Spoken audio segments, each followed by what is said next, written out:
Bonsoir à toutes, bonsoir à tous et bonne année, évidemment. Bonne année à tout le monde. Et je dis tout le monde à bon escient. Vous allez comprendre pourquoi. À vous aussi d'ailleurs, Atan Adran. Ça va, Atan? Ça va. Oui. Trois questions pour commencer, Atan, avant de parler de votre livre. Si vous étiez un endroit sur la Terre, vous sauriez lequel?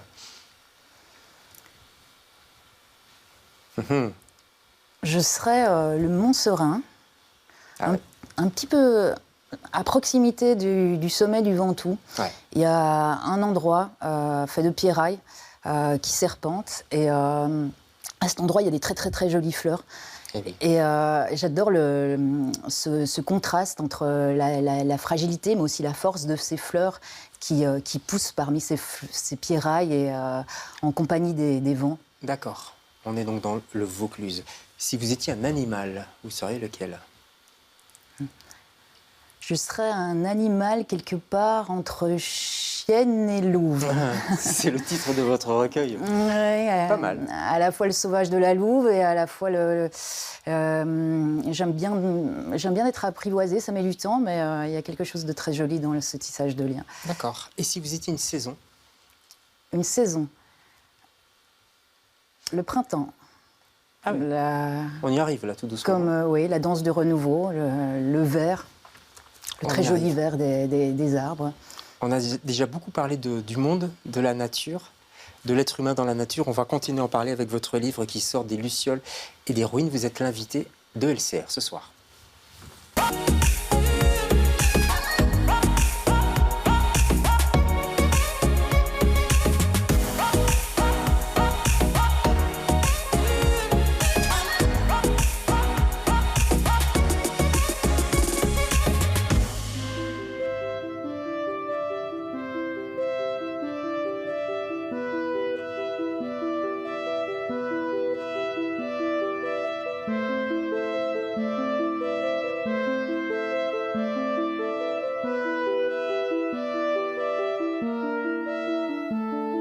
Aller seul avant dans la forêt, je dors dans la lave, j'oublie souvent, je ne souris jamais. Aller seul avant dans la forêt, dehors je sens l'orage, la vie m'attend, je la rattraperai. La nuit je m'en vais, je mens quand je crie, j'écris sans regret. La dernière nuit,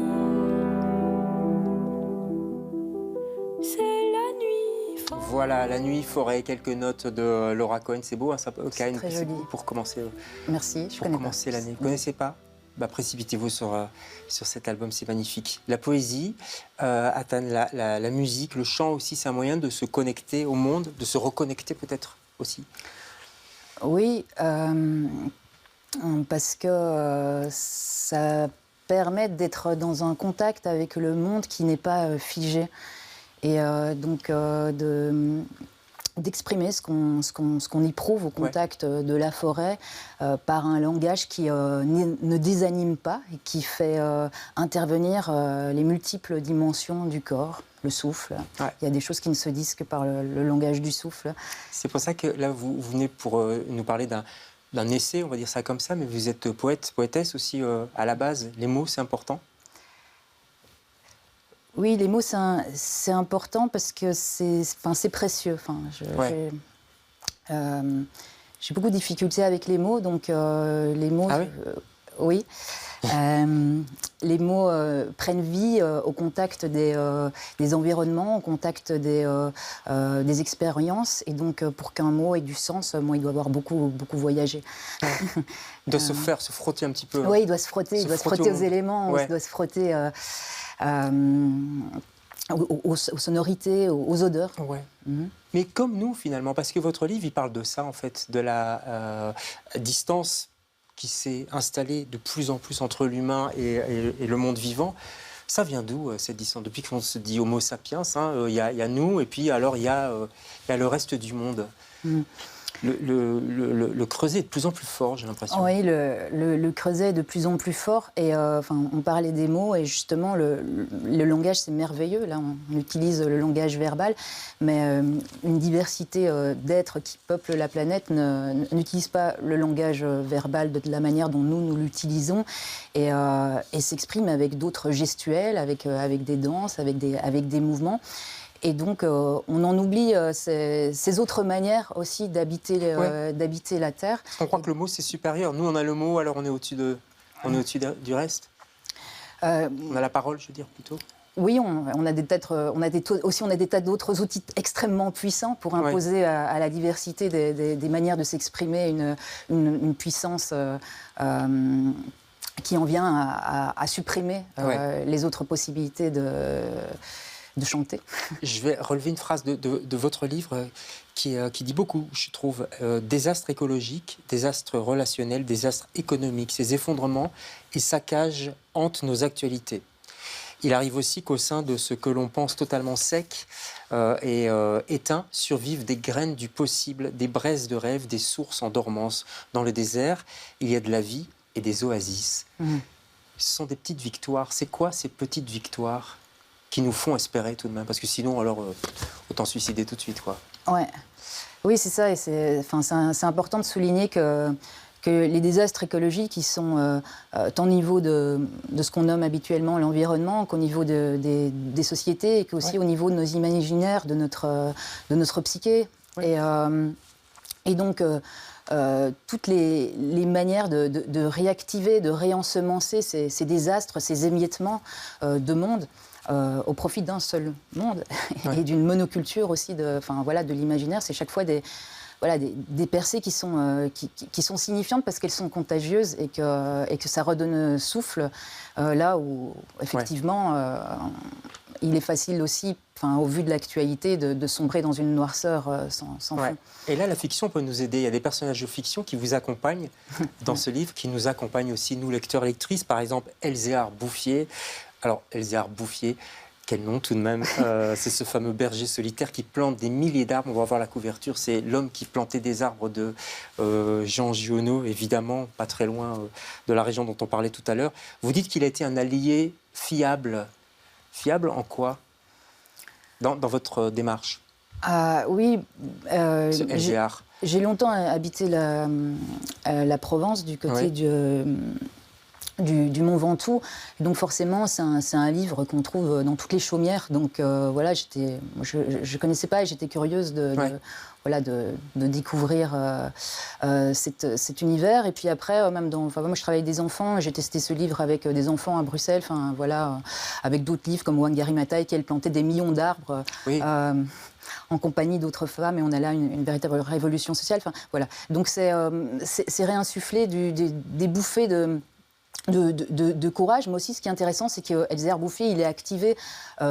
On pense qu'il est tout seul à faire ça, mais il n'est pas du tout seul. Il est activé par les sols, il est activé par les arbres, il est activé par les champignons. Et donc c'est la forêt le sol qui s'active en lui. C'est ça qui est très fort en fait, et c'est ça que vous essayez de démontrer dans votre livre, et qui donne des frissons quelque part, parce qu'on se dit c'est pas l'homme qui plantait des arbres, c'est l'homme et la terre ensemble. Oui, c'est ça, c'est qu'il y a un lien affectif et qui l'investit, et puis voilà, après le mouvement se met en place très, très spontanément. Je voudrais qu'on écoute, il y a un collectif qui s'appelle Elzéar, justement de son nom. Là, on n'est pas au Ventoux, c'est la montagne de Lure, pas très loin, plus vers l'est, vers Sisteron. On va regarder une vidéo de soutien d'artistes à ces fameuses gardiennes de Lure qui sont élevées contre l'entreprise Boralex, qui rase des forêts pour installer des centrales photovoltaïques. Regardez.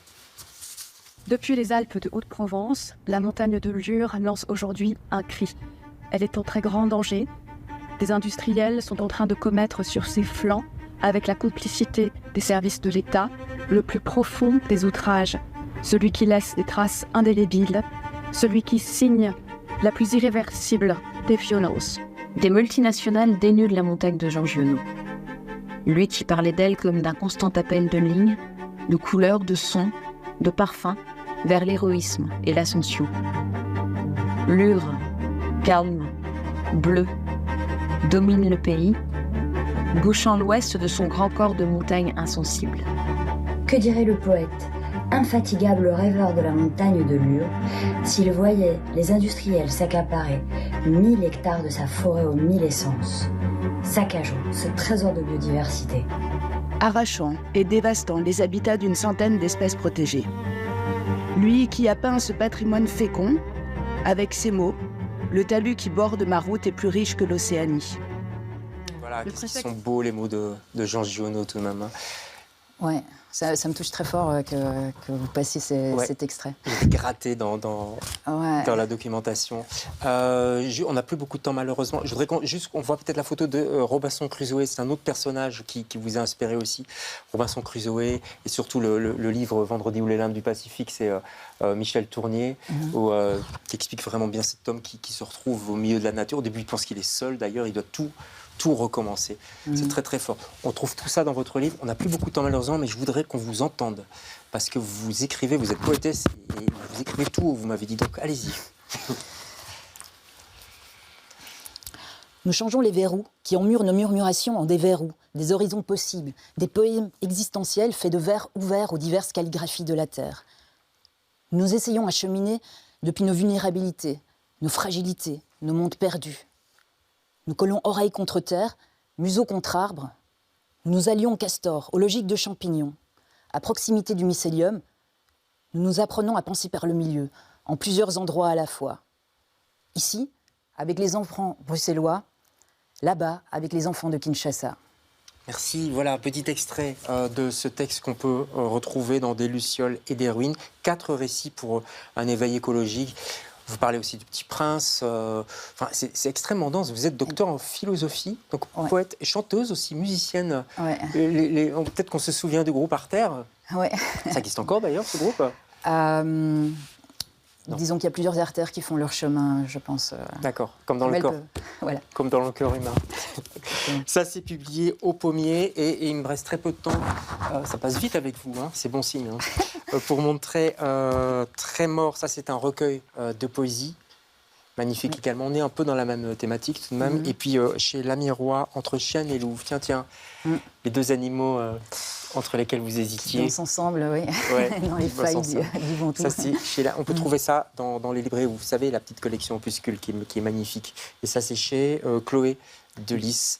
Il faut encourager évidemment les éditeurs, les petits éditeurs belges. Celui-ci, c'est chez Au Pommier. Au Pommier, Paris. Merci.